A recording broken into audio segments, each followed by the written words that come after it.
bien relongement en fonction de cette étude numéraire pour un organisation avec le laboratoire l'ERACH, mais cette fois-ci avec l'axe MOSEN, le monde culturel et l'expérience numérique. Il sera représenté par mon collègue Frédéric Marty, maître de conférence en charge de l'information et de la communication, à mes côtés donc pour co-animer cette session. Je vous rappelle toujours que vous pouvez disposer du chat pour ceux qui sont en distanciel ou pour les timides dans la salle. Alors, si ce matin, nous avons discuté des capacités de l'IA à créer des émotions, donc une approche davantage centrée sur l'objet technique, ce que l'on peut en faire, cet après-midi est consacré au récit numérique et réalité de l'expérience interactive, soit également des approches sur les modes de production-création, non plus musicales mais littéraires, avec une focale sur leur expérientiation. Pour explorer cette problématique et cette thématique, nous aurons le plaisir d'entendre successivement Serge Bouchardon, Laurent Collet et Julien Péquignot, lesquels vont nous proposer des approches, somme toute, différentes, mais néanmoins complémentaires sous certains aspects. Et je laisse tout de suite la parole à Frédéric Marty pour nous introduire les conférenciers. Bonjour à toutes et à tous. Du MOSEN, du coup, on est ravis de se rapprocher aujourd'hui du numérique dans le cadre de cet après-midi. Ça fait suite donc à la matinée. Donc, comme l'a dit, on aura la troisième conférence. Donc, débuter l'après-midi, on a le plaisir d'accueillir Serge Bouchardon, professeur en sciences de l'information et de la communication à l'Université de technologie de Compiègne, et donc de recherche sur les écritures numériques, c'est énormément avec le thème, et en particulier la littérature numérique, et avec une question qui me semble bien introduire du coup l'après-midi sur que peut-on entendre par récit interactif. Donc je vous laisse la parole. Merci beaucoup. Bonjour à toutes et à tous. Est-ce que ça fonctionne? Oui, c'est bon, je vais rapprocher de ma bouche. Merci beaucoup Alice pour l'invitation. Donc j'aurais pu intituler mon intervention à la découverte des récits interactifs, parce que je sais qu'il y a beaucoup d'étudiants et des collègues qui ne sont pas forcément familiarisés dans l'auditoire avec cette notion de récit interactif. Un petit peu étrange. Et pour commencer, parce que je suis aussi auteur de récits interactifs, je vais vous présenter un récit interactif de ma main et de mon clavier pour donner un peu de chair numérique à mon propos. Donc c'est un récit qui a été réalisé en 2010 avec le logiciel Flash qui existait encore à l'époque et qui a été reprogrammé en HTML, CSS, JavaScript en 2017. Ça s'appelle Déprise. Et on va y aller tout de suite, et ça fonctionne. Ouais, magnifique. Qui existe en 11 langues.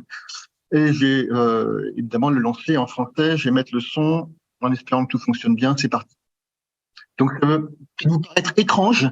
Je vous invite donc, je vous convie à une expérience narrative interactive. Déprise.fr.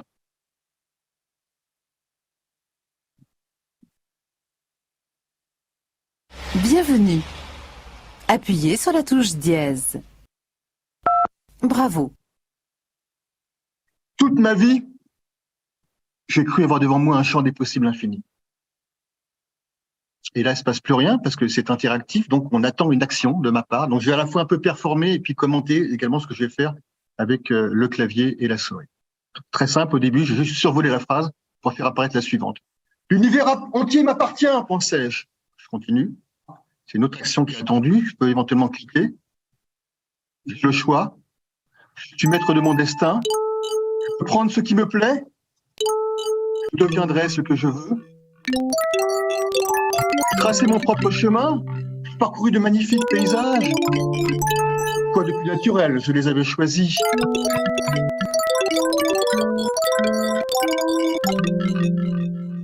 Mais depuis un moment, j'ai des doutes. Comment avoir pris sur ce qui m'arrive? Tout s'échappe. Et là, je viens de perdre le pointeur de la souris à l'écran. Premier sentiment de perte de prise pour l'utilisateur que je suis. J'ai essayé de continuer à survoler les phrases. Me glisse entre les doigts. Les objets et les personnes. Je n'ai plus rien contrôlé. Depuis quelques temps maintenant, je n'attends qu'une chose. Bonjour. Si vous voulez que votre rendez-vous soit dans 10 ans, tapez 1. Dans 3 heures, tapez 2. Maintenant, tapez 3. Bravo. Votre rendez-vous est arrivé. Deuxième scène.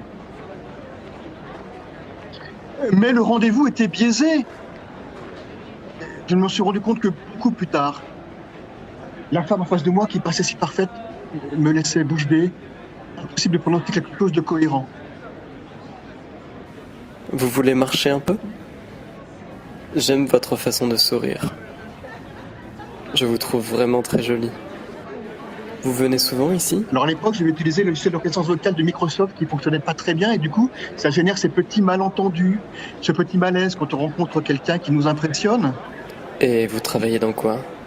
Avec une petite Vous avez tirage des yeux somptueux. Impossible pour quelque chose de cohérent.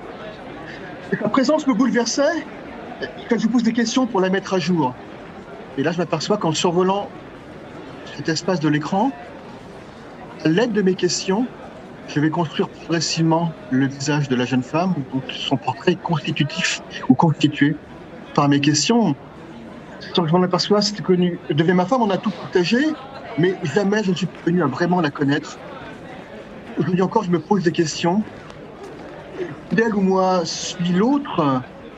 Quand je l'aime, elle me sème. Troisième scène.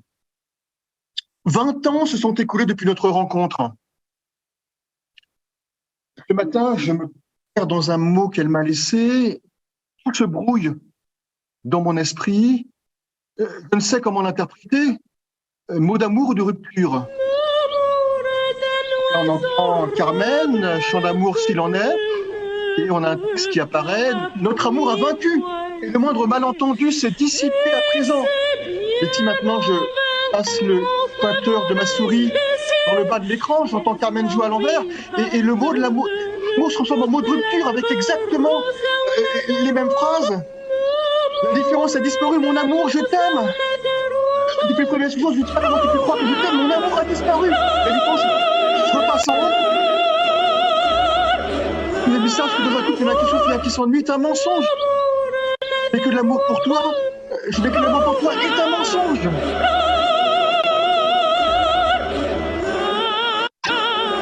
Donc là, l'idée, c'était de faire ressentir à l'interacteur le geste, cette difficulté à interpréter que notre personnage lui-même éprouve. Que puis-je faire? Si c'était qu'elle, je pourrais l'accepter. Mais mon fils dispose des mêmes armes. Il voudrait mon avis sur sa rédaction. Je n'ai pas de héros. Mais je ne D'aussi parviens loin pas à qu'il me m'en souvienne, concentrer sur le texte. et même après une longue réflexion, je n'ai jamais eu de héros. La figure du héros ne me séduit pas, sans doute parce que je ne préfère pas une qualité à une autre, une valeur morale à une autre. Les héros, je les connais, je les reconnais, mais je n'éprouve ni adoration ni idolâtrie pour eux. À vrai dire, le fanatisme me rend fou. Si l'on considère que le héros obtient son titre par ses actions, son statut est donc une forme de récompense pour la prouesse, la hardiesse, l'originalité. Mais que reste-t-il à la personne une fois l'acte terminé? Rien, sinon le titre. On peut présumer que le héros retire de son action une aura. L'action brille à travers lui. J'ai tendance à croire que l'œuvre, l'action sont les domaines. Je veux voler de mes propres ailes. Bientôt, je partirai.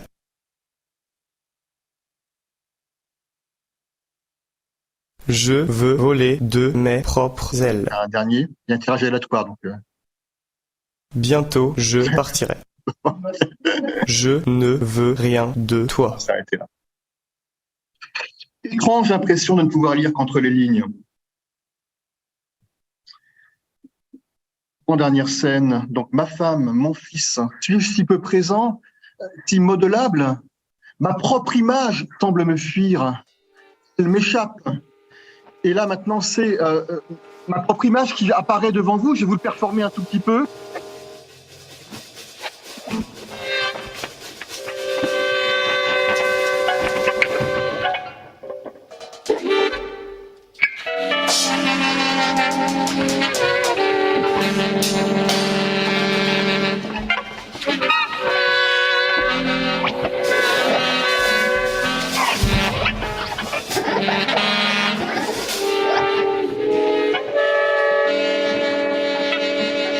Je me sens manipulé.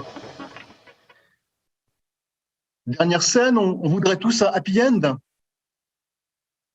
Il est temps de reprendre le contrôle. Donc, que se passe-t-il? Ah, et je déplace mon curseur à l'écran. Retrouver une direction. Plier le cours des événements. Donner un sens à mes actions. Arrêter de tourner en rond. Une fenêtre de saisie apparaît à l'écran, donc je vais pouvoir reprendre le contrôle et remercier à nouveau Lise pour son invitation. Donc, je suis très heureux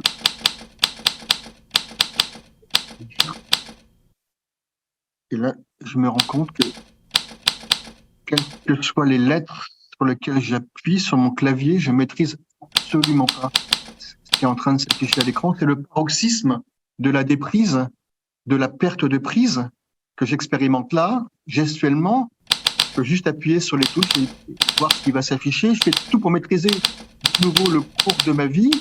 Je choisis mes émotions, sens à donner aux choses. Enfin, je me suis... Voilà pour ce premier exemple. Merci.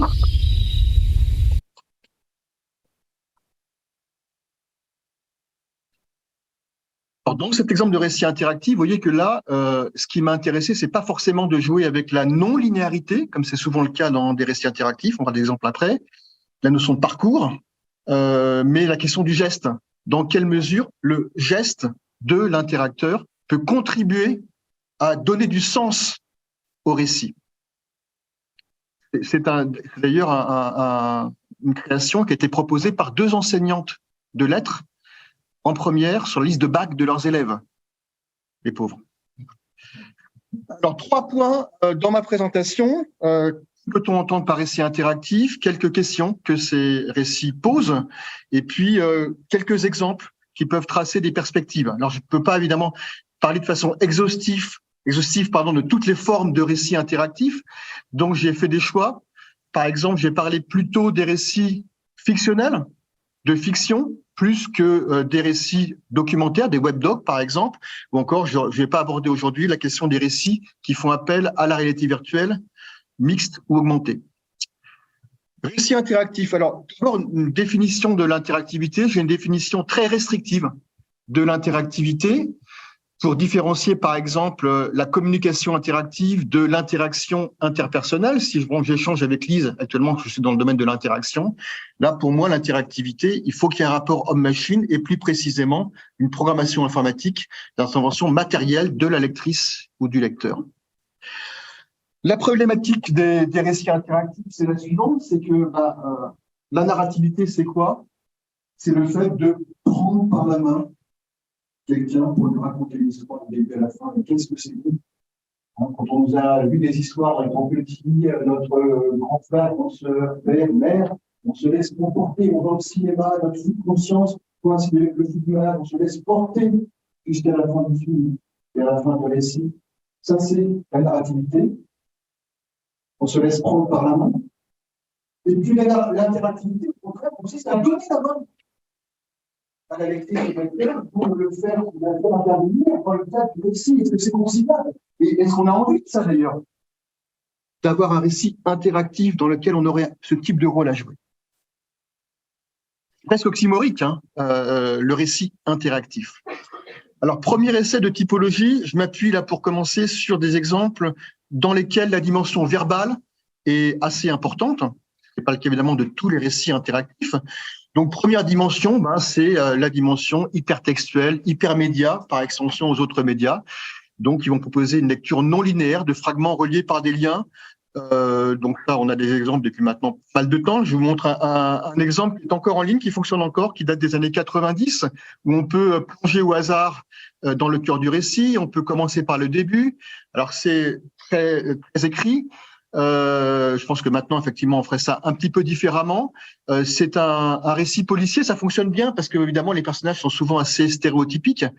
Et puis, je clique sur des liens, voilà, et j'ai l'impression d'avoir un parcours unique dans le récit selon les choix que j'aurais faits. Alors, ce qui est intéressant, par exemple, c'est ça, l'Atlas des chemins, où on me propose de suivre le récit depuis le point de vue de l'un des personnages, en adoptant le point de vue d'un des personnages et en lisant tous les fragments qui vont concerner tel ou tel personnage du récit. C'est un peu comme si finalement c'était tellement désorientant un récit hypertextuel qu'il fallait relinéariser de toute façon en me proposant de suivre le point de vue de tel ou tel personnage.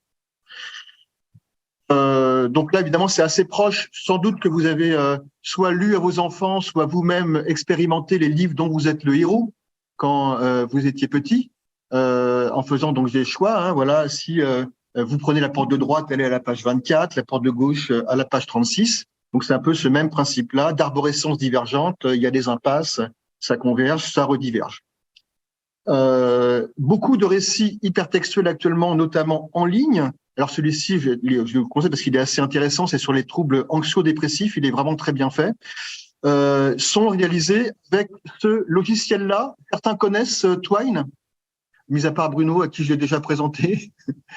Donc c'est un logiciel open source, gratuit, en ligne, et qui permet de faire des récits hypertextuels, des jeux narratifs, et qui est actuellement assez à la mode. Donc là, c'est extrêmement simple en fait. Même si on ne sait pas programmer, on a dynamiquement l'arborescence qui se construit. Alors on peut évidemment, pour ceux qui font un petit peu de programmation web très très simple, associer une feuille de style, CSS, associer un peu de JavaScript, mettre plus d'interactivité. Et ce qui est intéressant, c'est qu'on peut exécuter tout de suite notre récit hypertextuel, ajouter après évidemment toutes les formes sémiotiques, des images, des sons, des vidéos, etc.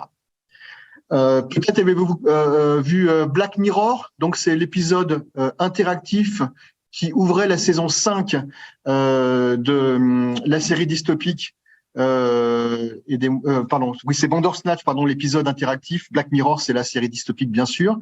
Et pourquoi je vous montre ça? Donc, je ne sais pas si vous l'avez également testé. Donc, avec votre télécommande, vous avez des choix à faire. Donc, c'est un peu le même principe que le récit hypertextuel, mais là, sous forme de film interactif. On fait des choix à la place du personnage.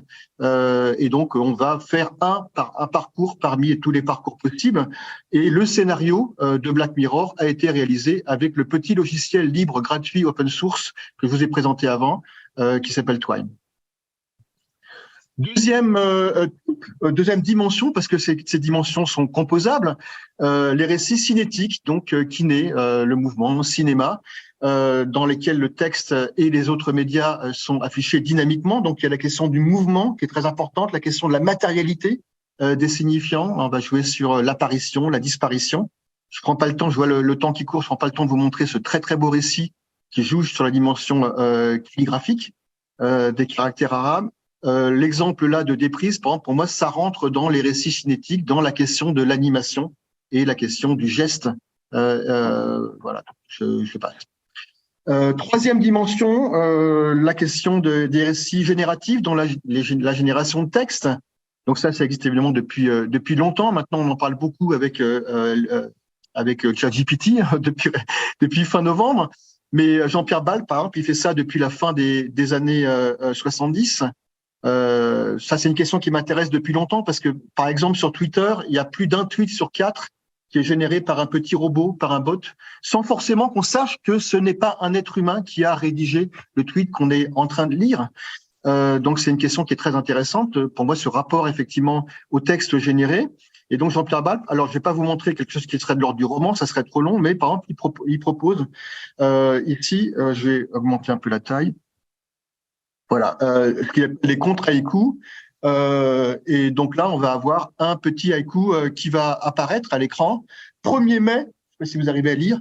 Elle avait envie d'autres hommes encore, répondrait-elle?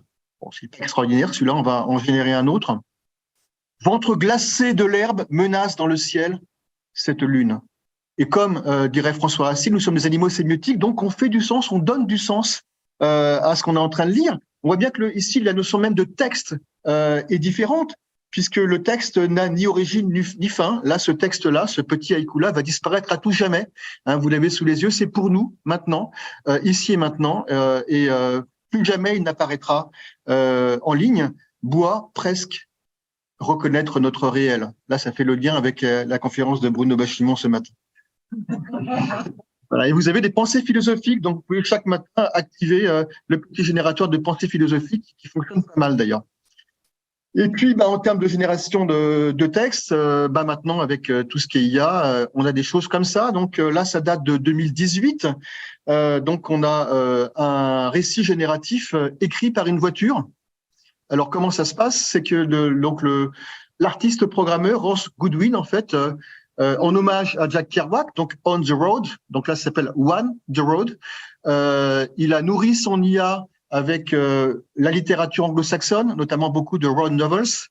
Et puis après, il a fait le trajet dans sa Cadillac de New York à la Nouvelle-Orléans en équipant son IA avec une caméra, un GPS, un microphone, une horloge. Et dans ce trajet-là, l'IA a généré le roman. On pourra tout à l'heure revenir sur le résultat et la production. Mais donc, il y a un roman qui après a été publié sous forme de livre imprimé. Alors là, c'est pas forcément interactif, puisqu'effectivement, l'IA, enfin, c'était interactif pendant le processus. D'ailleurs, c'est ça qui est intéressant pour moi dans la question de la génération, c'est que le processus prend le pas sur le résultat. Mais ici, vous avez quelque chose qui est plus interactif. S'appelle iDungeon. Certains l'ont testé. Donc, c'est un peu de l'ordre du jeu de rôle, du jeu d'aventure. On va choisir son univers et après, on va effectivement dire à l'IA dans telle situation, puisqu'il génère le début d'incipit, le début du récit, ce que nous, on fait comme action. Et c'est mono-utilisateur comme multi-utilisateur, on peut jouer à plusieurs. C'est l'IA qui joue le rôle de maître du jeu. Donc là, c'est pour la dimension générative et en fait, évidemment, combiné avec une dimension collective. Donc là aussi, ça existe depuis pas mal de temps, avant même qu'on parle du Web 2.0. Ça, c'est un récit collectif de la fin des années 90 sur le web où effectivement, on était incité à écrire à plusieurs la suite du récit. Alors là, il y a plein de dispositifs différents. Ça peut être contributif, participatif. Là, par exemple, sur Facebook, vous avez, et c'est toujours en cours, un univers fictionnel co-inventé par différents internautes qui continuent à enrichir ce monde collectivement qu'ils appellent la colonie. Et puis vous avez des plateformes comme Wattpad où là il y a des dizaines de milliers d'utilisateurs, de scripteurs qui écrivent seuls ou collectivement, et donc là c'est tout l'univers des fanfictions notamment. Et ce qui est intéressant, je ne sais pas si vous avez arrivé à lire là avec le petit partage d'écran de Zoom, mais donc on peut adapter après notre histoire en film, en série télévisée, et donc là c'est aussi une ouverture vers ce qu'on appelle le transmédia, la narration transmédia. Donc c'est l'expression de Jenkins de 2006, transmedia storytelling, où ce que nous dit Jenkins finalement, maintenant c'est plus tant écrire un récit qui est intéressant, mais créer un monde, créer un univers narratif dans lequel différents récits, autonomes mais non indépendants, vont prendre place sur différents supports. Donc, il y a cette notion de multi-support, de différents supports médiatiques. Là, on a l'exemple de la guerre des étoiles. On a aussi bien un livre, film, jeux vidéo, pièces de théâtre, etc. Bon, après, on pourrait penser Seigneur des Anneaux, Harry Potter, etc. Donc, ça, c'est l'ouverture à cette question donc des récits collectifs qui deviennent des récits transmédia ou des univers plutôt transmédia. Donc, voilà un petit peu ma typologie, celle que je vous propose. Donc, différentes dimensions qui sont composables. Et maintenant, si on essaie de réfléchir aux frontières du récit interactif, alors j'ai une typologie de l'interactivité qui est assez simple, peut-être un peu réductrice, mais je considère que, en général, soit effectivement il s'agit d'accéder à un autre contenu. Par exemple, je clique sur un lien hypertexte et j'accède à un autre fragment. Soit je manipule un contenu existant, j'ai une sculpture sous les yeux en 3D et je vais la faire tourner pour la voir sous toutes ses facettes. Je suis dans la manipulation. Soit je vais moi-même produire un nouveau contenu. Et si maintenant j'essaie de situer mes différentes dimensions du récit interactif, le récit hypertextuel, il va être plutôt du côté de l'accès et plus largement toute la question de l'information. Le récit cinétique, là, on va être du côté de la manipulation et donc animation et simulation et proche du jeu vidéo. Et du côté du récit collectif, on sera dans le produire et donc avec notamment tout ce qui est sur les médias sociaux, la question de la participation. Le récit génératif, il serait un petit peu, il y a la question de l'accès et puis il y a évidemment aussi la question du produire dans ce récit génératif. Il est un peu entre les deux. Voilà pour ce premier point. Deuxième point, les questions que posent ces récits interactifs, des questions qui sont souvent ouvertes, vous allez voir. Donc là, j'ai mis l'accent sur l'écriture fragmentaire, la non-linéarité souvent systématisée, le rôle du lecteur dans ce type de récit, de la lectrice et du lecteur. Et en fait, quand on s'intéresse notamment à l'histoire de la littérature, il y a eu pas mal de tentatives déjà, donc tentatives anciennes de ce point de vue-là. Par exemple, sur l'écriture fragmentaire, non linéaire, beaucoup d'auteurs ont cherché à remettre en question les lois du récit linéaire. Là, je vous propose un exemple qui est un peu paroxystique. C'est Marc Saporta en 62. Vous trouvez ça encore chez les bouquinistes à Paris. Vous avez un petit coffret et vous avez 150 feuillets. Et Marc Saporta nous dit, vous prenez ces 150 feuillets et vous battez comme un jeu de cartes. Donc là, c'est un combinatoire généralisé, total. Et après, vous lisez votre histoire. Et ça marche finalement pas si mal que ça. Ça marche pas si mal que ça. Et là, ça a été pour lui conçu, écrit sans ordinateur. Donc là, c'est même avant, même si 62, évidemment, l'informatique existait déjà, mais indépendamment du support informatique. Quant au rôle du lecteur, là, j'ai aussi choisi un exemple que vous connaissez peut-être, Italo Calvino, 79, Si par un univers un voyageur. Et en fait, Italo Calvino, j'espère que ça va fonctionner, on y va, sinon je le ferai de tête. Italo Calvino, il essaie de donner un rôle particulier au lecteur, et donc ça commence comme ça. Je sais pas si vous avez à lire, voilà. Là, ça c'est pas la préface, ça démarre. Le récit commence comme ça. Tu es sur le point de commencer le nouveau roman Italo Calvino. Si par un univers un voyageur, il y a une petite coquille.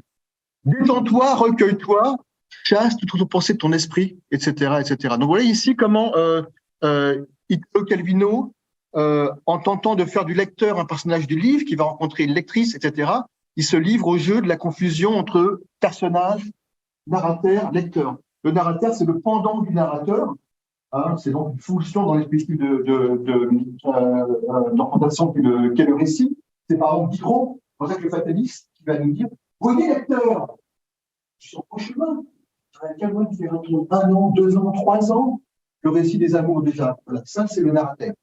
Et donc là, Italo Calvino, il se livre à la confusion, au jeu de la confusion entre personnage, narrateur, lecteur. Bon, alors là, c'est super décevant, parce que Serge Bouchardon, il commence par nous dire, il y a des récits numériques interactifs, des choses intéressantes, des possibles qui s'ouvrent. Et puis d'un seul coup, là, il y a l'œuf sous le soleil, finalement. Non, tout ça, ça a déjà été tenté avant. Et on retrouve le débat que vous avez souvent avec vos collègues, vos enfants, c'est le numérique, ça change rien, ou le numérique, ça change tout. Est-ce qu'on est dans la continuité? Est-ce qu'on est dans la rupture? Parce que là, ça nous dit finalement, ok, là, il y a peut-être des possibles qui s'ouvrent, mais non, déjà, ça a été tenté avant. Donc, on est un peu dans la répétition, finalement, dans le déjà là, dont Bruno nous a parlé ce matin. Alors, ce serait quoi le rôle du support numérique dans cette histoire-là, finalement? Alors, si on s'intéresse à l'histoire des pratiques et des supports de l'écriture, donc je ne vous refais pas toute l'histoire, là, évidemment, c'est de façon très caricaturale.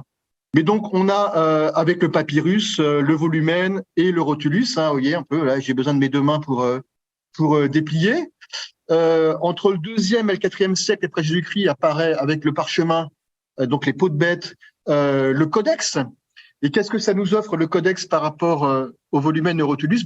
Plus de maniabilité et de manipulabilité, parce que je peux accéder directement à tel ou tel passage, ce que je peux pas faire avec mon volumen. Et donc, progressivement, vont apparaître la table des matières, la pagination, les index, etc., etc. Plus de manipulabilité offerte au lecteur.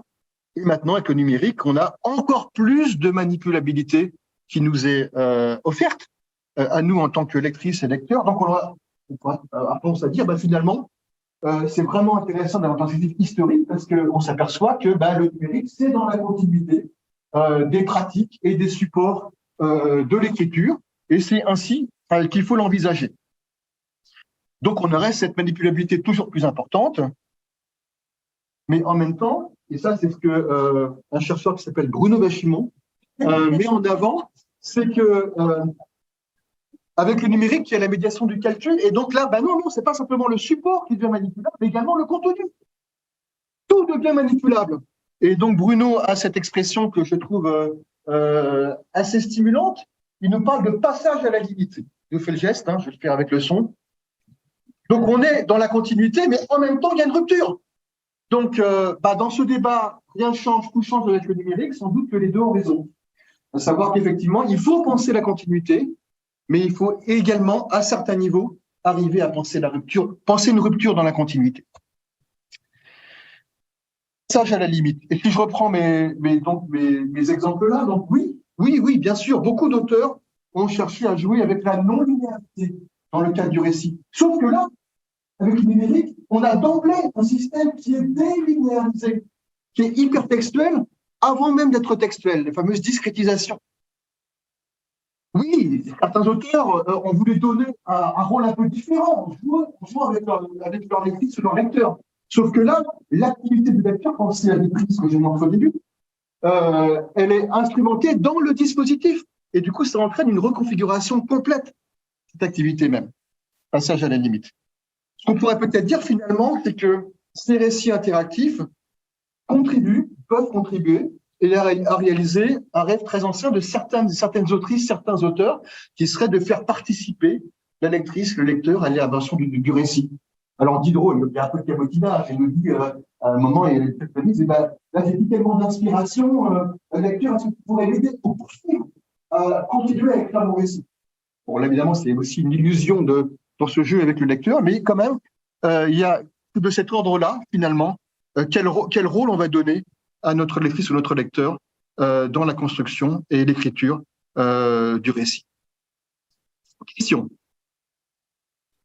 Alors, moi, ce qui m'intéresse dans les récits interactifs, c'est notamment ce que j'ai appelé la valeur heuristique, à savoir le fait qu'il nous incite à nous interroger sur des notions qu'on n'interrogeait plus forcément, comme celle de récit. Aristote nous dit, un bon récit, il y a un début, un milieu, une fin. Mais que se passe-t-il si il n'y a plus de clôture matérielle? Là, bon, c'est pas un récit, ça peut se lire comme un récit, mais il y a un point final. Alors, l'histoire peut rester ouverte, on ne sait pas ce qui va se passer, mais dans un roman, il y a quand même un point final. Qu'est-ce qui se passe quand matériellement, il n'y a pas de point final, il n'y a pas de dernière page? Alors, il y a différents exemples, j'en ai pris deux là, justement, qui sont pas forcément récents. Non-roman de Lucide Boutili, donc fin années 90, 97. L'épisode 2, on suit la soirée de nos deux personnages, Madame et Monsieur, et à la fin de l'épisode 2, fin de programme, je clique sur fin de programme, et je suis ramené au début de l'épisode 2. Et ce que nous dit Lucide Boutini ici, voilà, ce qu'on imagine, c'est que finalement, oui, j'ai vécu une soirée avec les personnages, mais il y en a tellement d'autres à vivre. Et donc, dans cette circularité, la lecture est toujours inachevée. Le premier récit hypertextuel qui a connu un certain succès, on va dire en 87, s'appelle Afternoon Story de Michael Joyce, donc c'est pas James, c'est Michael, sur disquette à l'époque. Très très beau récit. D'ailleurs, c'est intéressant, c'est que là, vous voyez, alors là, c'est une capture d'écran, mais il y a des liens hypertextes, mais qui n'apparaissent qu'au survol. Avec le curseur de la souris, ils ne sont pas soulignés en bleu. Donc on est en 87, et donc on a le personnage principal qui a assisté le matin à un accident, il se demande toute la journée si sa femme et son fils ne sont pas impliqués dans l'accident de voiture auquel il a assisté. Et donc c'est aussi tout un récit sur la mémoire, la fragmentation de la mémoire. Et il y a un nombre de fragments assez considérables, mais néanmoins, quand on lit ce récit, on va retomber, parce qu'évidemment, ils ne sont pas en nombre infini, les fragments, sur certains fragments, on lira différemment, parce qu'on les aura recontextualisés, mais ça ne s'arrête jamais. Et l'auteur nous dit, en fait, le récit, il est terminé quand vous, lecteur, vous pensez en avoir fait le tour. Vous voyez là comment il y a un déplacement, finalement, de la clôture en tant que fin d'un récit vers la clôture en tant que fin d'une expérience de lecture. Donc ça, je trouve ça intéressant, la façon dont, effectivement, ce type de récit interactif, avec leur matérialité différente, réinterroge certaines notions, en l'occurrence, là, la question de la clôture d'un récit. Encore Jean-Pierre Balpe, ça c'est un récit génératif policier, que je vais trouver intéressant à l'époque. Pourquoi? Parce que ça se déroule sur 24 jours, et Jean-Pierre Balpe, le dispositif, nous permet, à nous lecteurs, d'accéder directement à l'un des 24 jours. Normalement, c'est un narrateur qui fait ça, qui va gérer les prolepses, analepses, les flashbacks au cinéma. C'est lui qui va nous dire allons voir 3 jours après ce qui s'est passé. Oh non, on va dire là, je me retrouve moi en tant que lecteur avec cet apanage, par ce don d'omnitemporalité et même d'ubiquité, de me déplacer d'espace en espace. Et un peu à la façon d'un jeu vidéo, donc au fur et à mesure que je rencontre les différents personnages, ils trouvent tous place dans un grand arbre généalogique. Et un peu comme dans un jeu vidéo, ben, j'ai envie de continuer parce que j'ai envie de finir le niveau et de voir tous mes personnages qui vont apparaître à la fin. D'où 2 questions. Souvent, on s'aperçoit qu'il y a un glissement de la temporalité à la spatialité. D'ailleurs, quand on interroge les auteurs de récits interactifs, ils sont souvent très, très, très fiers du dispositif de lecture-écriture qu'ils proposent. Et donc, on a un passage, un glissement, un déplacement de la temporalité d'une histoire à la spatialité d'un dispositif. Et la question qu'on peut se poser, finalement, dans la mesure où quand même le récit, c'est avant tout représenter des événements dans le temps, une temporalité, est-ce qu'on peut encore parler de récit dans ce glissement-là? Question suivante, est-ce que le récit peut vraiment être co-construit par un lecteur? Le narrateur, il est en charge du faire croire. Et moi, lectrice, lecteur, en général, effectivement, ma mission, c'est de croire. Moi, je suis vraiment très, très motivé au cinéma. Je ne sais pas si vous connaissez l'expression de Coleridge de 1817. Oui, ça serait un petit speech. La suspension consentie de l'intégrité. Moi, j'ai envie de croire à l'histoire qu'on est en train de me raconter. Sauf que là, on me confie également la tâche de faire croire. Donc, je suis en train de faire croire à l'histoire que je suis en train de croire. C'est un peu schizo quand même. Hein. Donc, est-ce que ça, c'est réellement possible finalement? Est-ce qu'on peut véritablement concilier narrativité et interactivité? Autre question. Dans certains récits interactifs, on nous propose de faire les actions que le personnage est censé faire dans le récit. Et donc là, il y a un autre glissement de la narration, il y a la médiation d'un narrateur, quelqu'un nous raconte l'histoire, au jeu dramatique, où je fais les actions comme si j'étais le personnage. Ça, c'est ce qui fait très bien certains jeux vidéo. Pensez par exemple au FPS, le First Person Shooter. Là, je suis en vue subjective et je vais défourailler à tout va. Je fais les actions en avançant, je suis le personnage, je suis dans le jeu dramatique. On me raconte l'histoire, on me raconte au début, la digeste, on me contexte, ok, et puis d'un seul coup, je me retrouve là. Alors, c'est pas forcément carrier, militaire, ça peut être des jeux très très politiques, je suis en vue subjective. Et là, je suis en train de balader, de déambuler. Et on a glissé de la narration au jeu dramatique. Et la question qu'on peut se poser, c'est finalement, est-ce que c'est pas ça le point du fond, quoi? Est-ce que ce qu'on veut, en fait, dans les récits, c'est être le personnage, identifié totalement à elle ou à lui? Est-ce qu'on a encore besoin de nous raconter des histoires, d'avoir la médiation d'une narratrice, d'un narrateur? Est-ce que finalement, les récits interactifs, c'est pas qu'une phase transitoire et que le fin du fin, ce serait une vidéo sur ces formes? Il y a un narratologue qui s'appelle Françoise Lavocat qui nous dit, en fait, ce qui se passe, c'est que pendant longtemps, les romans, les films, on les a analysés sous le prisme quasi exclusif de l'identification. Or, souvent, c'est plus l'empathie qui est définie comme le désir empêché de venir en aide au personnage, de pénétrer dans son monde. Je me souviens quand j'ai vu Madame Bovary au lycée, c'était terrible à la fin. Je ne suis pas du tout identifié à Madame Bovary. Je ne voulais pas qu'elle se suicide. C'est vraiment un point intéressant. Mais à la fin, j'étais là à côté d'elle, désir empêché de lui venir en aide. Une empathie très très forte. Et donc, ce que dit un avocat, c'est que souvent, les romans, les films travaillent plus sur l'empathie, donc cette capacité à comprendre ce que ressent l'autre, sans pour autant ressentir soi-même. Et que le jeu vidéo, là, c'est très réducteur, parce qu'il y a telle diversité dans le jeu vidéo, mais que souvent, on peut plutôt jouer sur l'identification. Il y a le jeu dramatique, le fait de faire les actions à la place du personnage. Et ce qu'il nous dit, c'est que finalement, ce qui est intéressant, c'est de construire à la fois nos capacités empathiques et nos capacités identificatoires. Donc, il faut vraiment que nos adolescents visent des romans, voient des films et jouent aux jeux vidéo. Ce n'est pas forcément les mêmes compétences qu'on est en train de travailler. Donc, un récit peut-il être à vivre? Alors, il y a un exemple que certains connaissent. Oui, super. Vous pouvez nous en dire quelques mots? Dans les paraboles, c'est un petit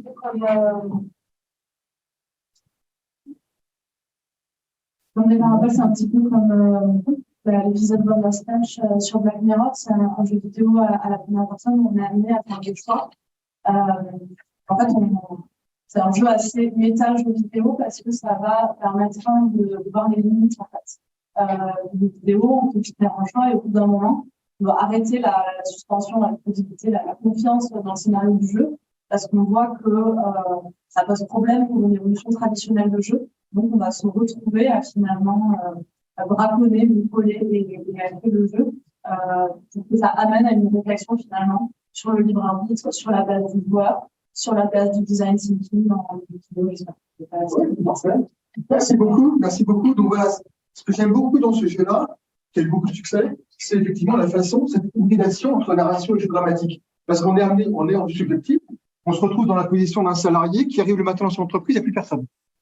Il n'y a plus personne et il se balade dans les couloirs, il essaie de comprendre ce qui se passe et il a des choix à faire, sauf qu'il a un narrateur en voix off qui n'arrête pas de lui parler et qui lui dit, ben voilà, c'est terminé, tu vas faire ça, et là on a à chaque fois le choix, soit on suit ce que le narrateur nous demande de faire, soit on fait complètement un jeu de fatalité. Donc on a ce jeu avec la narration qui est alors j'ai peut-être mis un ou deux captures d'écran. Oui, par exemple, là, voilà, d'un seul coup, on se trouve dans une pièce toute blanche. Et au bout d'un moment, il dit, bah, est-ce que vous en avez assez? Voilà, bon, c'était un peu amusant, mais là, peut-être qu'il faut s'arrêter. Et si on dit, bah oui, j'en ai assez, yes. Là, le narrateur nous dit, ah bah oui, ok, d'accord, mais qu'est-ce qui serait passé si tu avais répondu non? Bah, pour ça, on va faire le jeu. Tu verras si voilà. Donc là, il y a tout ce jeu avec la narration, où là, également, je ne prends pas le temps de vous montrer l'extrait, mais voilà, là, le téléphone sonne, le narrateur nous dit, c'est pas femme qui t'appelle, il faut répondre, c'est important. Et là, on peut soit répondre, soit débrancher le téléphone. Et si on débranche le téléphone, on entend un bibliophone. Et la femme lui dit, non, mais c'est pas dans le scénario, ça. C'est pas possible. Mais comment tu as réussi à faire ça? Ah, mais je comprends, on ne peut pas se traîner, en fait. C'est une vraie personne. Il y a tout ce jeu-là, méta, comme vous l'avez très bien dit, que je trouve intéressant. Et cette façon, justement, de réfléchir à la façon dont on peut hybrider narration et jeu dramatique. Là, j'ai mis deux autres exemples de jeux narratifs qui sont également intéressants, qui jouent également cette tension entre la narration, la médiation d'un narrateur, on me raconte une histoire, et le jeu dramatique, je fais les actions comme si j'étais le personnage. Alors, les enjeux, pour moi, ils sont de différents ordres. Ce sont des récits interactifs, entre guillemets, littéraires, donc dans lesquels la dimension verbale est importante, là, c'est la littérature comme art du langage. Ils peuvent nous aider à ouvrir les littérarités, c'est-à-dire à considérer comme littéraires des créations qui, a priori, ne relèvent pas du tout de la littérature. Texte non figé, non établi, intervention matérielle du lecteur, dimension multimédia, c'est pas forcément ce qu'on entend par littérature. Or, la littérarité, c'est une construction historique et sociale, et donc les récits littéraires interactifs contribuent à faire évoluer pour moi cette littérarité. Il y a des enjeux épistémologiques, comme je l'ai dit, je l'ai fait sur la notion de récit, mais les autres notions, là j'ai mis texte, auteur, on peut en trouver encore d'autres, la notion de figure par exemple, de mémoire. Les récits interactifs nous incitent, donc c'était notamment le cœur un peu de mon HDR qui a donné ce livre-là, à réinterroger ces notions-là. Pédagogique, parce que ces récits interactifs en fait sont très intéressants pour enseigner tout ce qui est de l'ordre des écritures numériques et de la littératie numérique, et peut-être justement rendre visible notre milieu numérique. Ça, c'est une notion qu'on aime beaucoup avec Bruno, cette notion de milieu, travaillée notamment par Simondon. Donc, c'est à la fois, c'est pas l'environnement du milieu, c'est à la fois, c'est beaucoup de milieu. Il y a la métaphore du poisson qu'on prend souvent, à savoir que le poisson, il voit à travers l'eau, mais il ne voit pas l'eau. La lutte, c'est un peu pareil maintenant. On fait plein de choses avec le numérique, à travers le numérique, mais plus forcément, on est en conscience que notre milieu est numérique. Donc, sortez du numérique pour comprendre ce qu'on fait avec le numérique. Donc, les récits interactifs mettent en visibilité, finalement, ce milieu numérique. Je ne vais pas aborder ces questions-là, ces enjeux-là aujourd'hui, mais les enjeux sont quand même multiples. Et puis, je suis dans les temps. Troisième temps, les perspectives. Donc là, j'ai choisi quelques exemples que je vais commenter avec vous, qui me semblent intéressants, notamment pour le rapport entre réel et fiction, mais aussi entre temps et récit. La façon dont ces récits interactifs peuvent éventuellement nous proposer un autre rapport entre temps et récit, donc la temporalité de l'histoire, de la narration, de la lecture. Alors, vous avez les smart fictions. Là, c'est un terme notamment qui a été mis en avant par une doctorante qu'on a co-dirigée avec Bruno, qui s'appelle Manon Picard, qui a travaillé sur des fictions pour smartphone. Ce qui est intéressant dans ces fictions pour smartphone, c'est qu'elles utilisent notre objet quotidien, ordinaire de communication, et en se basant sur la discussion instantanée, le chat, mais également la question des notifications, celles qu'on reçoit tous les jours, du matin au soir, de la part de nos étudiants, nos collègues, nos amis. C'est ce que j'ai mis là. Voilà. Alors, exemple, entame-moi mon amour. Est-ce que certains l'ont testé? Est-ce que certains le connaissent? Oui. Je vais pas déjà parler, sinon après je vais déborder mon temps, dépasser mon temps. Donc en fait, ça, au départ, on a un récit témoignage d'une Syrienne qui a migré pour l'Allemagne, et ça a été publié sur le site du Monde, et ensuite donc Arte avec un studio qui s'appelle Pixel Hunt en ont fait une transposition, une recréation avec des dessins type bande dessinée, un peu cartoon, donc on incarne Majd, qui est donc un Syrien qui doit rester en Syrie pour s'occuper de ses parents, qui va essayer de guider, d'accompagner à distance sa femme, Nour, vers l'un des pays d'Europe. Voilà. Et donc, ça se fait via le chat, mais ça se fait également dans la temporalité, parce que si par exemple Nour, elle doit faire une action pendant 3 heures et qu'elle n'est pas générée à ce moment-là, on ne peut pas continuer le récit. On pose son téléphone, on fait autre chose, et on attend que Nour nous envoie une notification parmi toutes les autres notifications, qu'elle se rappelle à nous et qu'on puisse à nouveau replonger dans l'histoire. Vous voyez comment il y a un jeu sur le, entre guillemets, le temps réel du lecteur qui va coïncider avec le temps du personnage et de la fiction. Alors, je vais quand même vous lancer pour vous donner un peu envie, le trailer. Là, je n'ai même plus accès parce que je l'ai là. C'est le deuxième lien, j'essaye. Ouais, on va y aller.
Voilà, vous avez compris le principe. Donc, il y a 19 fins possibles. Alors, je passe sur la question éventuellement éthique, hein, qui parfois, mais quand je prends cet exemple-là, ça m'est arrivé à l'ENS de Lyon, par exemple, où 3 étudiantes m'ont dit, mais c'est absolument inimaginable, faire interpréter à moi, occidental, dans mon fauteuil, avec mon smartphone, le rôle de quelqu'un qui accompagne une migrante quand on sait la tragédie que ces personnes-là vivent. Donc là, ce que je commence, c'est la question de la temporalité, l'intrusion des notifications dans mon outil de communication quotidien. Donc on a rapport également à la spatialité, puisqu'on a ici via le GPS le parcours en fait de Nour qui s'affiche progressivement, qui est aussi notre parcours de lecture, parce que plus elle s'approche de l'un des pays d'Europe, plus on sait qu'effectivement le récit s'approche de la fin pour nous. Et donc, voilà. Donc, par défaut, on a effectivement ce mode dit temps réel qu'on peut éventuellement désactiver, mais bon, le principe, c'est quand même effectivement que notre temps de lecteur coïncide avec le temps du personnage.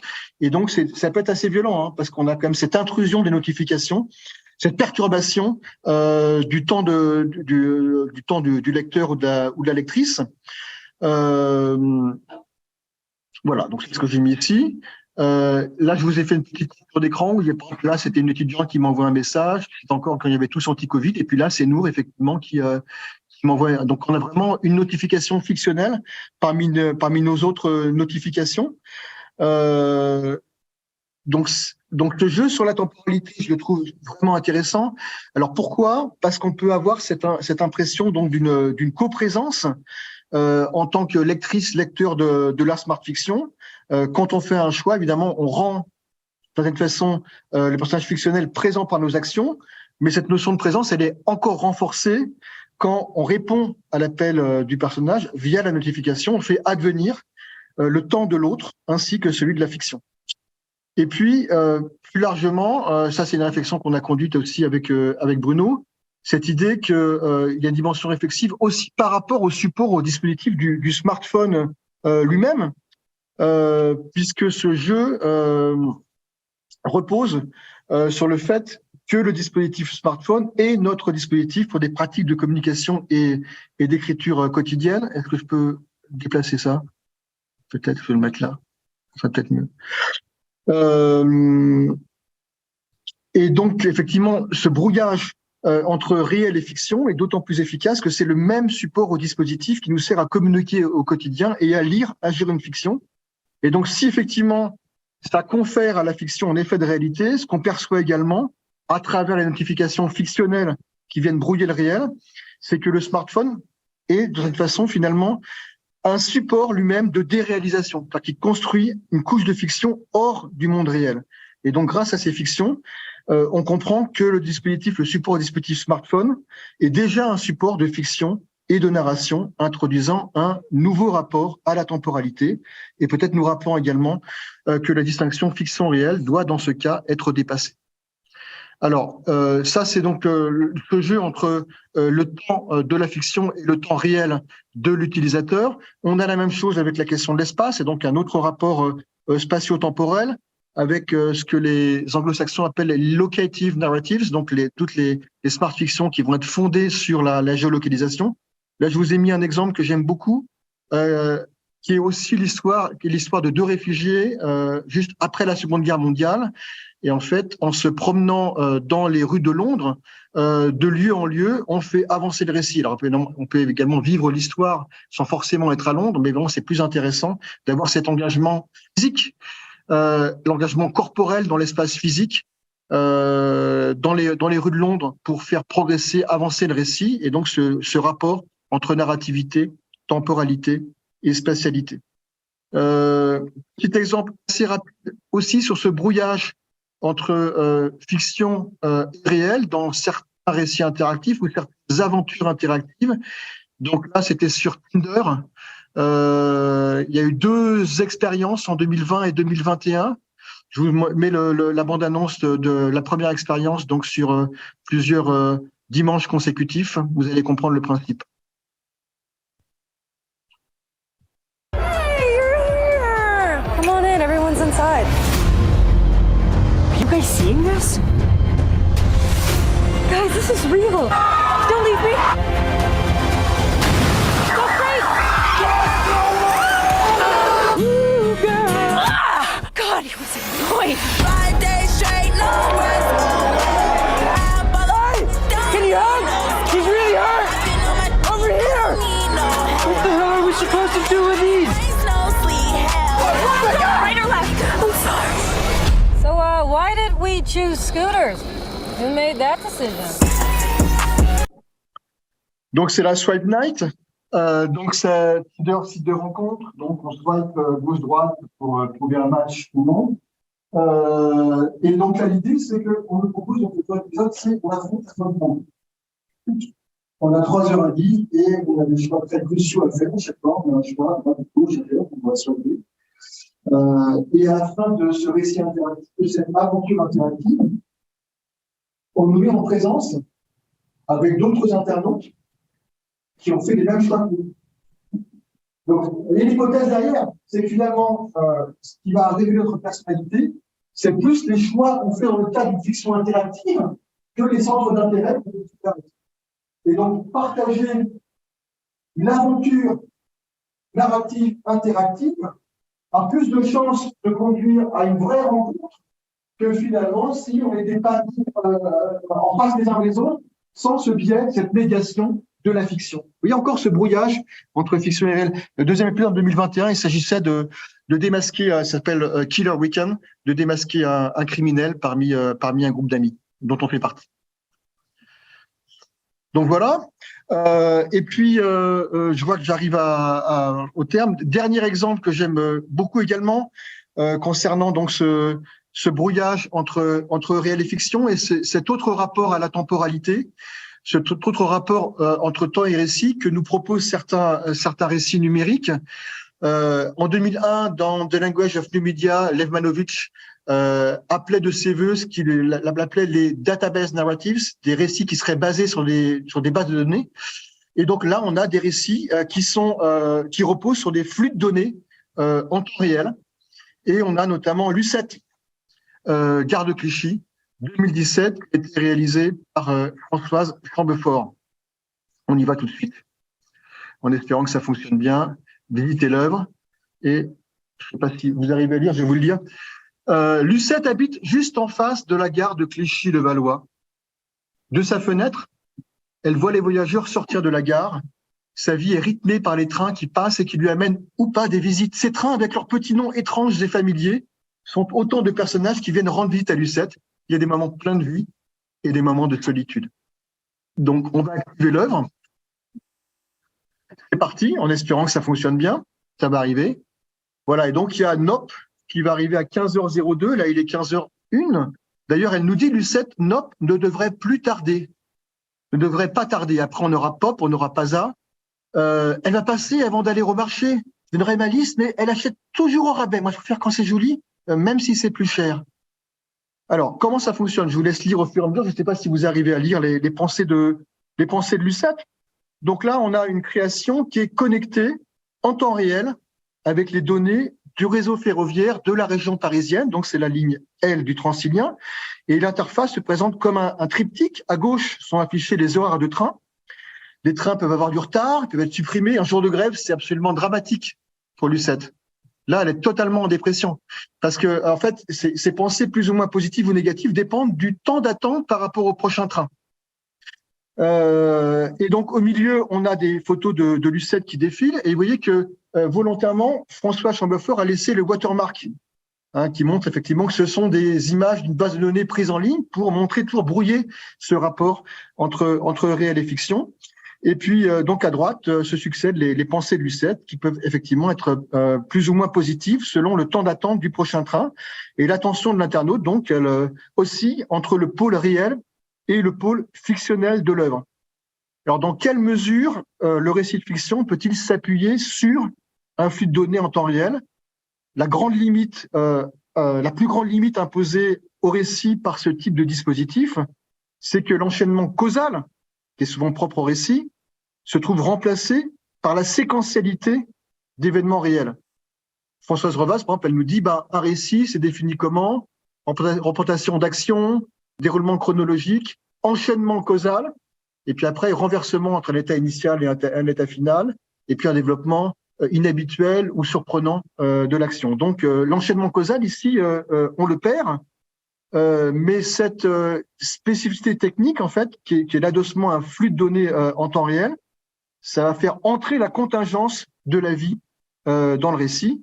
Et si le lecteur entre en empathie avec le personnage, il va vivre une expérience temporelle, à mon avis, inédite, puisqu'il va ressentir la vulnérabilité d'une personne âgée qui n'a pas de prise sur sa vie, le temps calculé des horaires de train devient un temps existentiel, une attente qui se charge de sens. Et donc cette création, Lucette garde Clichy, si elle repose bien sur du temps calculé, sur un flux de données en temps réel, et bien en même temps, c'est l'expression de François Chambeufort, une pure expérience du temps fondée sur l'expérience temporelle du personnage. Et comme vous voyez, cette création, elle est non interactive. Et le fait qu'elle soit non interactive, ça renforce l'expérience temporelle. En fait, l'autrice, qui par ailleurs fait des créations interactives, numériques interactives, des récits numériques interactifs, elle met en avant ici la non-interactivité de cette création comme permettant de mieux inciter l'utilisateur à agir dans le monde physique et donc auprès de personnes âgées souffrant de solitude. Voilà, c'est ce que j'ai dû mettre. Je vous remets le diaporama. On va continuer, on va laisser Lucette à ses pensées. Donc voilà, contingence de la vie dans le récit. Et donc ce type de récit est une pure expérience du temps, le temps d'un autre. Donc avec Lucette, donc je finis par un récit non interactif et cette question de l'expérience de la temporalité. Et ça va me permettre de faire une ouverture avec Paul Ricoeur, qui nous dit donc de nouvelles formes narratives 85, temps et récit, que nous ne savons pas encore nommer, sont déjà en train de naître, qui attesteront que la fonction narrative peut se métamorphoser, mais non pas mourir. Alors, les formes de récit, elles semblent toujours en prise avec l'histoire culturelle et sociale de leur époque. Et si les récits sont l'expression de la société, ils nous proposent également des modèles auxquels nous identifier. Par exemple, les grands romans d'apprentissage ou d'éducation des 18e, 19e siècle, qu'on pense aux années d'apprentissage de Master de Goethe, Adolphe de Benjamin Constant, l'éducation sentimentale de Flaubert. En fait, ils ont donné à saisir à leurs lecteurs une identité narrative, pour reprendre l'expression de Ricoeur, centrée sur la construction de l'individu, sur l'accomplissement de l'individu dans la société.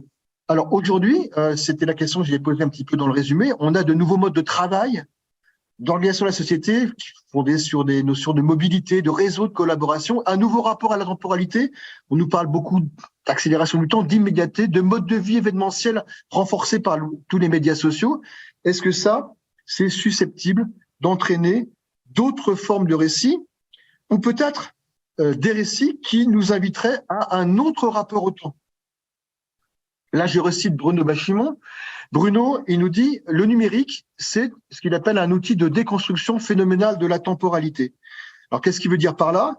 Que le numérique se traduit par deux tendances, le calcul temps réel qui donne l'impression d'immédiateté et l'universalité de l'accès qui donne l'impression de disponibilité. Et donc, le numérique, dans cette disponibilité et cette immédiateté, aboutirait à un présent permanent sans écoulement temporel. Or, je recite à nouveau Paul Ricoeur, il nous dit le temps devient temps humain dans la mesure où il est articulé de manière narrative et en retour le récit est significatif dans la mesure où il dessine les traits de l'expérience temporelle. Donc selon Ricoeur, le récit, c'est notre outil principal pour nous situer dans le temps et pour situer le temps en nous, de façon à saisir notre identité narrative. Donc il s'agirait donc de retemporaliser le numérique pour comprendre ce qui nous arrive. Faisons l'hypothèse que les voies expérimentées dans les exemples que j'ai montrés précédemment vont dans ce sens. Donc, les voies qui sont expérimentées dans certains récits numériques interactifs pourraient contribuer à retemporaliser le numérique et donc à nous permettre de saisir, en cette période contemporaine, notre identité narrative. Merci pour votre attention. L'expérience immersive, numérique, est une des formes, et finalement, quelque part, cette rupture. Et cette rupture, on pourrait dire que ces ruptures-là, ces ruptures numériques, on pourrait presque les repérer par les questionnements, en fait, éthiques, déontologiques, sociales, etc., politiques qu'elles posent. Ah oui, là, c'est... Oui, il y a des questions. D'accord. On a dit que c'est la place, donc vous avez trop de temps. Ouais, je te laisse l'ordinateur parce qu'il va me faire à cet ordi. Ah oui, ok, d'accord. Je parle dans le micro ou je... Dans le micro, mais devant la... Oui, non, mais c'est pas une vraie, c'est pas vraiment une question. Donc, ces fameuses ruptures numériques par les questionnements éthiques, déontologiques, sociaux, etc. Quelque chose que tu l'as montré avec nous. Ouais, cet exemple-là, finalement, cette expérience immersive, c'est bien parce qu'elle est nouvelle, parce qu'on n'a jamais été confronté à ce type de choses, on peut se dire, mais mon Dieu, mais comment est-ce qu'on peut imaginer ça? Comment est-ce qu'on peut nous faire vivre ça? Comment est-ce qu'on...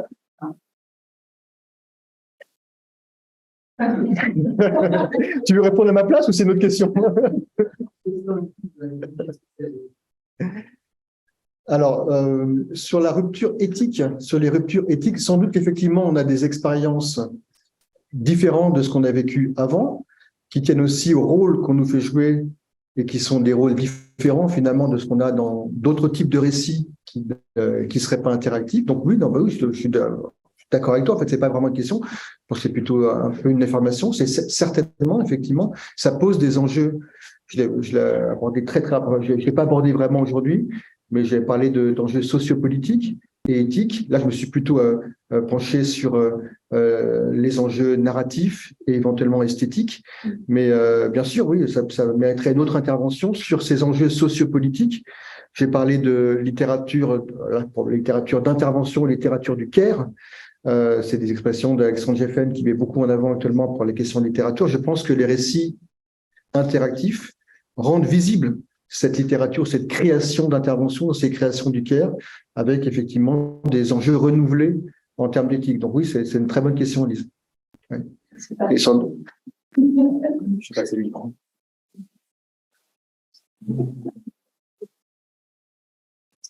Oui, merci Serge pour cette revue littérature interactive. Et justement, j'avais envie de revenir sur la tension entre récit et jeu dramatique. Narration et jeu dramatique. Et notamment le lien avec l'éthique. Parce que dans le récit, ce que tu leur as appris, c'est que c'est François Avocat qui dit là, c'est l'empathie plutôt que l'organisation. Et dans le sens où le récit, c'est toujours le récit d'un autre que je sais ne pas être moi. C'est quand on raconte qu'il était une fois, il y a très longtemps, dans des galaxies très lointaines, c'est vraiment, voilà, eh bien, on sait très bien qu'on n'est pas là-bas et que c'est pas ça dont on a parlé. Mais en même temps, on sait que c'est un temps qu'on va vivre dans notre récit, dans le temps. Donc, en gros, on se projette dans un temps qui est celui d'un autre, mais qui n'est pas soi. Donc, on apprend que l'autre est un jeu, mais que ce jeu n'est pas nous. Dans le jeu dramatique, on se projette dans un jeu fictif, mais on n'a aucun rapport avec les autres. On se projette pas, on développe une responsabilité. C'est-à-dire que le récit s'ouvre sur le principe du moi, et il n'y a pas d'accueil de l'autre. Et si je dis ça, parce que je trouve que c'est en résonance avec la question que tu as eue sur l'éthique. Pourquoi, en fait, il y a un problème sur l'éthique? Parce que, au nom de quoi, moi, me projetant dans la vie d'un autre comme si c'était un autre moi. Et là, c'est légitime. Mais si c'est les récits peuvent découvrir d'un autre qui n'est pas soi, au contraire, c'est une ouverture. Et donc, moi, ce que je trouve intéressant, c'est que là, les discussions à l'occasion du numérique, ça, c'est pas une questionnement éthique et nouveau, c'est un changement d'éthique. C'est-à-dire que l'éthique n'est plus le fait d'accueil de l'autre, c'est le fait au nom de quoi je peux me mettre à la place de l'autre parce qu'on n'imagine même pas que l'autre est une place. Mais il y a un peu de l'autre côté, mais moi, c'est ça que je trouve intéressant, parce que pour répondre à la question qu'on a posée, je suis complètement folle. Mais le fait qu'on pose cette question-là, je pense que c'est un raisonnement éthique et un renversement. C'est une confusion du récit en jeu dramatique. Et effectivement, la question n'est pas une si on se dit, ben c'est vrai, moi je ne suis pas nous, donc on montre que je vais être à la place de l'autre. Et toi, nous, c'est pas toi, c'est pas la question posée. On se trouve sur la nature. Voilà, donc je vais réagir, débrouille avec ça. Voilà.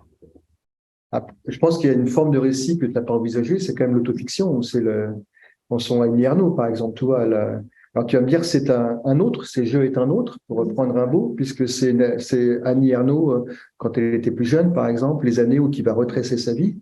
Mais néanmoins, c'est quand même d'elle-même qu'elle parle, ou de cette construction dans la temporalité. Donc, oui. Même les mémoires autour du rapide, c'est déjà. Mais je pense que peut-être que ce goût pour l'autofiction, qui est très très fort actuellement, certains parlent de littérature du nombril, et peut-être à mettre en rapport justement avec la question du numérique. Et ce que le numérique nous permet en termes de place et de positionnement et du rôle qu'on veut jouer. Et peut-être avec une forme également de repli sur soi et non pas d'ouverture, parce que tu parlais un peu de forme de fermeture et d'ouverture. Quel rôle on a envie de jouer? Le reproche qu'on fait parfois au récit interactif, c'est justement de ne pas forcément travailler l'imaginaire, puisque avec l'ultra-personnalisation, on a l'impression finalement de ne lire que notre propre histoire, même si elle est fictionnalisée, plutôt que de l'histoire de quelqu'un d'autre. Je vais vous raconter une anecdote. C'est quand j'avais 10 ans, il y a bien longtemps, mes parents m'avaient offert pour mes 10 ans un livre papier, mais qui était personnalisé. Ça se faisait à l'époque. Et donc, le personnage principal avait 10 ans. Se prénommait Serge. Il habitait à Antony, en banlieue parisienne. Il adorait le football. Et je me souviens de l'immense déception que j'ai éprouvée à l'époque, parce que moi, je voulais une histoire de pirate. Je voulais l'histoire d'un chevalier. Je voulais pas qu'on me raconte l'histoire de quelqu'un qui se prénommait Serge et qui habitait dans la même ville que moi. Or là, il y a cette tendance avec le numérique. Il y a une maison d'édition qui s'appelle Acta Fabula, qui est basée à Toulouse et qui nous propose des récits comme ça, extrêmement personnalisés et basés également avec la géolocalisation sur le fait que s'il pleut dans la ville dans laquelle je suis en train de lire, il va pleuvoir également dans le récit. Et donc là, on voit bien comment, comment via les différents capteurs, on me replie sur ma propre identité et ma propre vie. Et du coup, alors que souvent, ce qu'on cherche dans les récits, c'est l'évasion, c'est l'ouverture, c'est l'imaginaire. Donc peut-être que je n'ai jamais pensé à des choses comme ça, mais se replie parfois sur l'autofiction et à mettre en rapport avec ce que permet parfois le numérique en termes d'ultra-personnalisation, qu'on met souvent en avant en termes de marketing. Voilà, ça va vous parler à vous, c'est votre histoire, c'est votre récit, que ce soit dans le narratif ou plus largement. Et donc, avec ce repli, alors que ce qu'on voudrait, au contraire, on en a parlé hier soir avec Jean-Claude et Élise à table, souvent ce qu'on a envie, c'est de sortir de soi, d'être confronté à l'altérité. Et ça peut être par l'amour, par les voyages, par l'art. Et parfois, effectivement, cette forme d'ultra-personnalisation permise par le numérique et par ces dispositifs qu'on a là font qu'on ne sort plus de soi, mais qu'on ne se retrouve plus qu'avec soi et à échanger avec soi-même. Voilà. Merci. Est-ce qu'il y a une dernière question, Thomas? À distance aussi, c'est possible dans la salle? Non. À distance, il y avait une requête sur la mise à disposition des Oui, bien différents sûr. liens. J'enverrai le diaporama avec tous les liens à Lise qui pourra les mettre à disposition de l'ensemble du public. Merci. C'est la question. Merci beaucoup.